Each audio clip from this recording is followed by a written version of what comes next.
अस्सलाम वालेकुम। आज हम पोटैटो चिकन कचौरी बनाने लगे हैं। तो जल्दी से इसकी डो बना लेते हैं और देखते हैं कि डो बनाने के लिए हमें क्या क्या चीजें चाहिए।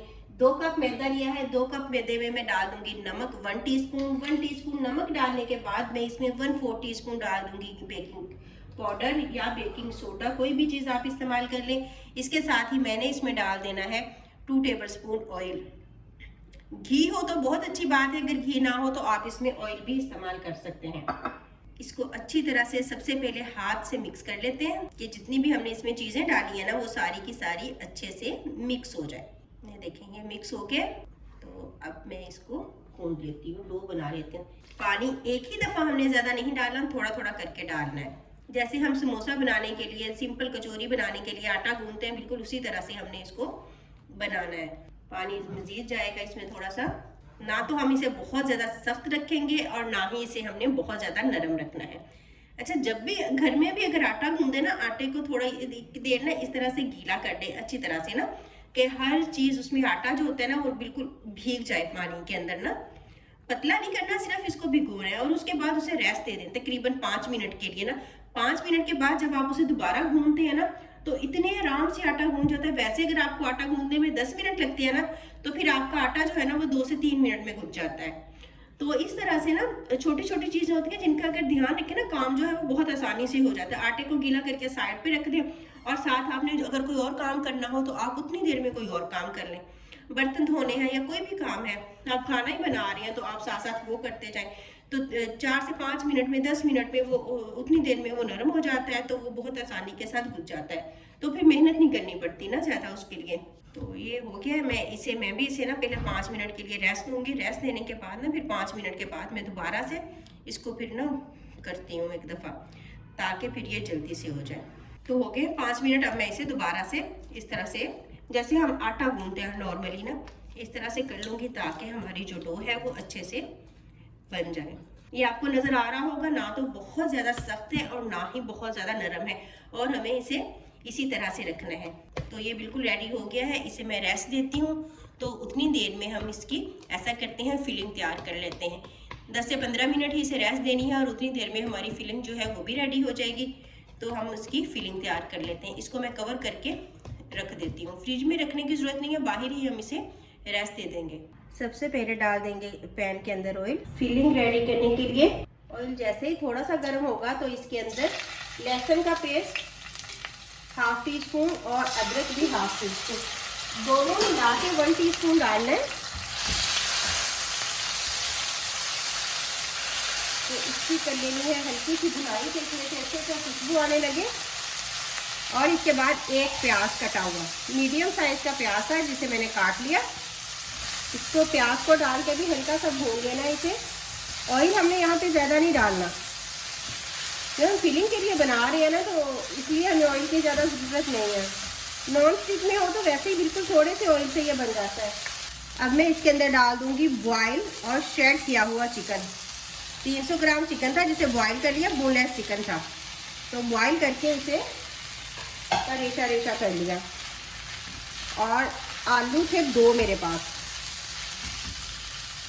इतना जितना मैं बैटर बना रही हूँ ना, हमारी तकरीबन 10 कचौरियाँ आराम से इस बैटर से बन जाएंगी। तो अब मैं इसमें मसाला जार डाल दूंगी। नमक है 1/2 टीस्पून, जीरा 1/2 टीस्पून, गरम मसाला 1/4 टीस्पून, खुश्क धनिया 1/2 टीस्पून, सुरख मिर्च मोटी कुटी हुई 1/2 टीस्पून और सब्ज मिर्च मेरे पास है 2 सब्ज मिर्चें थी बड़ी वाली, जिसे मैंने चॉप कर लिया। चॉप इसलिए मैं कर लेती हूँ क्योंकि फिर मुंह में आती है ना तो फिर वो कड़वाहट नहीं उसकी महसूस होती ना, तो चॉप करने से फिर इस तरह से नहीं होता। नमक मिर्च आप अपनी मर्जी के हिसाब से इसमें डाल सकते हैं। अगर आपको ज़्यादा स्पाइसी खाना है तो आप इससे ज़्यादा डाल लें, अगर आपको कम स्पाइसी खाना है तो आप इससे कम डाल लें। लेकिन ये नॉर्मल जितना मैंने इसमें नमक और मिर्च डाली है ना, तो ये इस हिसाब से नॉर्मल स्पाइसी होगा। तो ये देखें, झटपट सी फिलिंग हमारी जो है वो तैयार हो गई है। तो इसे मैं करती हूँ ठंडा कर, जब तक ये ठंडी हो जाएगी उतनी देर में हम अपना कचौरियाँ बाकी की रेडी कर लेते हैं, उसका बैटर देख लेते हैं। तकरीबन ये तैयार हो गया है। तो मैं इसके अंदर डाल दूंगी सब्ज़ धनिया, कटा हुआ सब्ज़ धनिया है मैंने 1 टेबल स्पून इसमें डाला। सब्ज़ धनिया डाल के बिल्कुल हल्का सा इसे मिक्स कर लेना है। तो अब हम इसकी बॉल्स बना लेते हैं। डो देखें कितनी स्मूथ बनी है हमारी ना। इसी तरह से मैं सारी बना लेती हूँ और साथ में खुश्क मैदा डस्ट करके रखती जाती हूँ। हम मैदा डस्ट करेंगे और एक इस तरह से हम इसे को उठाएंगे, इसको बेल लेना है। जैसे सिंपल हम रोटी बनाते हैं ना, इस तरह से बेल लेना है। तो ये बेल हो गई है।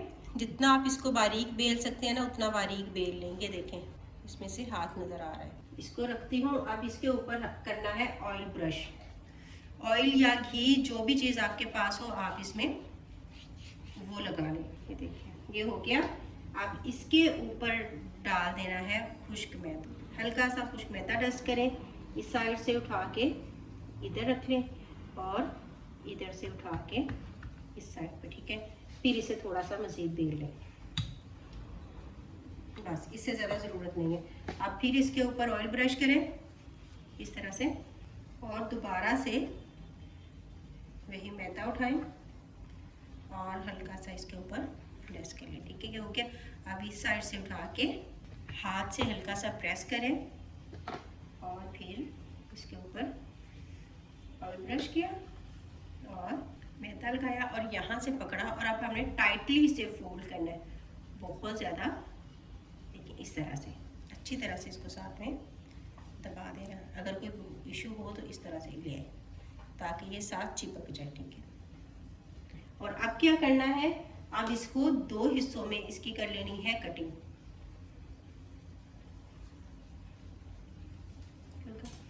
क्या ये देखिए कितनी ज़्यादा लेयर्स बनी है, नज़र आ रहा है। और यही चीज़ हमें चाहिए थी।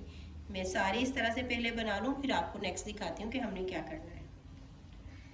इसे इधर रखते हैं और इसी तरह से बाकी भी बना लेते हैं। इस तरह से लेके ना ये जिसमें ज़्यादा बाल है ना ये वाला हिस्सा ऊपर रखेंगे और हाथ के साथ ही ना इसको हमने कर लेना। बेलने की ज़रूरत नहीं है, थोड़ा सा टाइम लगेगा लेकिन हाथ के साथ ही ना ये बहुत ज़्यादा आराम से इस तरह से हो जाएगा। मामा भी तो आपने बेलना लिया वो देखिए कि मैंने सारी बेल ली है। हम नीचे की तरफ करेंगे। इसके हमने फिलिंग इसकी साइड पे नहीं रखनी और दूसरा हिस्सा ऊपर करके उसके अंदर रखनी है हमने फिलिंग। अब इस साइड से हमने उठाना है और इसको इस तरह से फोल्ड कर देना है। उसके बाद इसे करेंगे हाथ से प्रेस। और अब क्या करना है, थोड़ा सा इसमें डिज़ाइन बनाने के लिए इधर से उठाएंगे और उसको हाथ के साथ ही इस तरह से ऊपर की तरफ को कर देंगे। फिर थोड़ा सा आगे, फिर इस तरह से। तो ये सारा बहुत आराम से फोल्ड हो जाए। उठाते जाए और उससे दूसरी तरफ को करते जाए। और इसी तरह से मैं सारी कर लेती हूँ। सारी कर लूँ फिर हम करेंगे इन्हें फ्राई। ऑयल गर्म हो गया तो मैं इसके अंदर डाल दूंगी कचौरी। अब ऑयल हमने कचौरी डालनी है तो ऑयल को बहुत ज़्यादा गर्म नहीं करना। अगर हम बहुत ज़्यादा गर्म करेंगे इसकी, चूंकि ये लेयर्स जो है वो मोटी होती है ना, तो वो ऊपर से जल जाएगा और अंदर से कच्चा रहेगा। तो इसलिए हमने ऑयल को बहुत ज़्यादा गर्म नहीं करना। रूटीन में जैसे हम समोसे या रोल फ्राई कर रहे होते हैं ना, तो ऑयल उस वक्त हमारा ज़्यादा गर्म होता है। तो इसके लिए हमने ऑयल को ज़्यादा गर्म जो है वो नहीं करना। लो टू मीडियम आंच पे इसे करना है फ्राई। थोड़ा सा मैं इसको साइड पे कर दूंगी, बिल्कुल ये दरमियान में आ गई है, ठीक है। और इसी तरह से जिस भी आप चम्मच के साथ इसको कर रहे हो ना फ्राई, मैं चूँकि डीप फ्राई नहीं कर रही ना, तो मैंने इसके ऊपर ऑयल डाल देना है। थोड़ी थोड़ी देर के बाद ना इस तरह से ऑयल डालते रहेंगे। अब देखते हैं कि इसकी साइड हमें इसी तरह से इस साइड से भी बना लेना है। एक साइड से हो गई है तो अब मैं इस साइड से मुझे ज़रा सी कच्ची लग रही है तो मैं दोबारा से वो वाला हिस्सा जो है वो नीचे की तरफ को कर दूँगी ताकि उधर से भी पक जाए अच्छी तरह से। तकरीबन 2 मिनट एक साइड से पकाएंगे और इतना ही टाइम देंगे दूसरी साइड से इसको पकने के लिए। जिस तरह हम बल वाला पराठा नहीं खा रहे होते तो उसी तरह से इसमें बिल्कुल बनेंगी लेयर्स। ये देखें लेयर्स आपको नज़र आ रही है ना इसकी, यही इस कचौरी की ख़ास बात होती है। तो इसी तरह से मैं सारी फ्राई कर लेती हूँ। फ्राई करके फिर आपको दिखाती हूँ कि कितनी ज़बरदस्त सी कचौरी जो है वो तैयार हो गई है। आप इसकी ये तहें चेक करें, नज़र आ रहे हैं आपको? ये देखें, ये देखें कितनी खस्ता है, कितना ज़बरदस्त सा धुआं निकल रहा है। अभी से मुंह में पानी आ रहा है। तो मैं टेस्ट करती हूँ और टेस्ट करके आपको दिखाती हूँ कि ये खाने में कैसी लग रही है। बहुत ही मज़े का टेस्ट है। इसी तरह की ज़बरदस्त सी रेसिपीज़ के लिए चैनल को ज़रूर सब्सक्राइब करें, इसे ट्राई करें। ट्राई करके मुझे बताएं कि ये आपको खाने में कैसी लग रही है। यमी सी रेसिपी जो है वो हमारी रेडी हो गई है। Like share subscribe. मिलते हैं नेक्स्ट वीडियो पे। अपना रखिएगा बहुत सारा ख्याल। अल्लाह हाफिज।